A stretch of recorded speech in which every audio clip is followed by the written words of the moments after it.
Okay, I'm back. So what have we got up to? Okay, so we need to just finish off the bottom skin for the right hand wing. Okay, so I've welded these up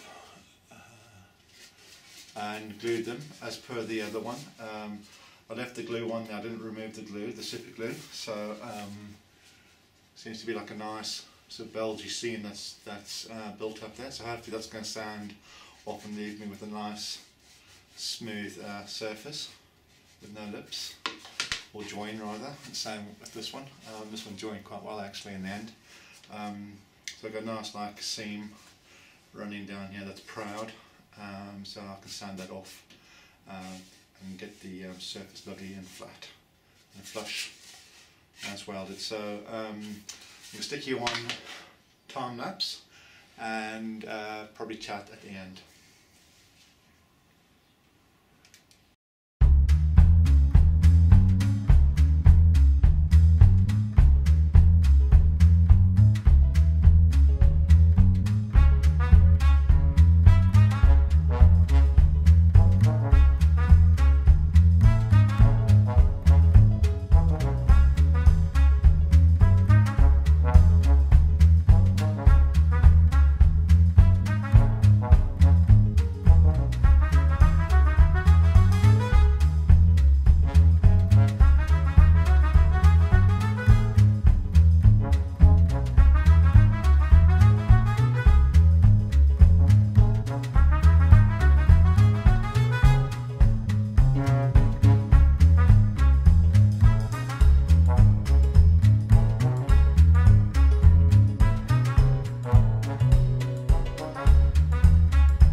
Okay, so just finished the lower skin. It's come out really well. So that's the core.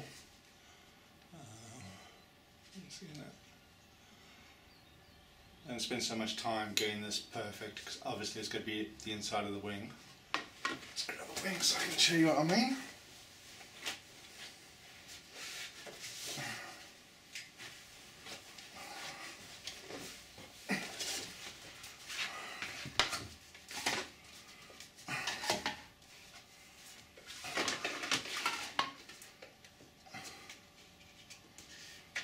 Okay, so yeah, so that's when I say the inside of the wing, I mean this area, this ribbed area, because obviously this is going to have another shell on the top and it's sealed so no one's going to see it. So the priority on that was just making sure it releases well. So that's the left wing moulds. So that's left wing moulds top and bottom, and the right wing moulds top and bottom. So this is the bottom one that you just saw the time lapse for. I actually printed this one in 0.2 layer heights for the outside shell rather than 0.1. Yeah, it's come up really well. Probably with the same amount of sanding involved. So yeah, it's probably had to take a little bit more material off to get rid of the ridges completely because it's 0.2. But you know, the benefit of that is it. It's going to print faster and probably be stronger as well because there's less layers. So yeah, that's come up nicely. And then this, the actual skin bit that everyone's going to see, that's come up amazingly well. Very beautiful. I mean that scene is probably the best joint I've done so far. Just need to scribe in that line a little bit more for the trailing edge. But no, it's that's just beautiful. That is, it really is. Hard to show. I don't know whether you can see reflections or whatnot, but you can see. Really is beautiful. Very smooth. So yeah, that's probably the best one I've done to date. No filling, just the material really. Okay, so they're all ready to start casting. So next time we pick up, I'll do a series just on how I'm casting the foamate urethane foams, which is the stuff here. Oh, tight. I'm going to get down to that. I want to. So yeah, so the next series of videos I'll be hopefully casting the top and bottom panel for the left wing, sorry, for the right wing, and joining them, and that will be the first parts of these new moulds. So hopefully they'll be as good as or better than the first ones I've done. Okay then, I'll see you later. Thanks for watching and keep an eye out for us. Hopefully it won't be too long before I cast those and get the videos up. But in the meantime, again, thanks to all those who've helped me along the way, and I'll speak to you all in a bit. Thanks.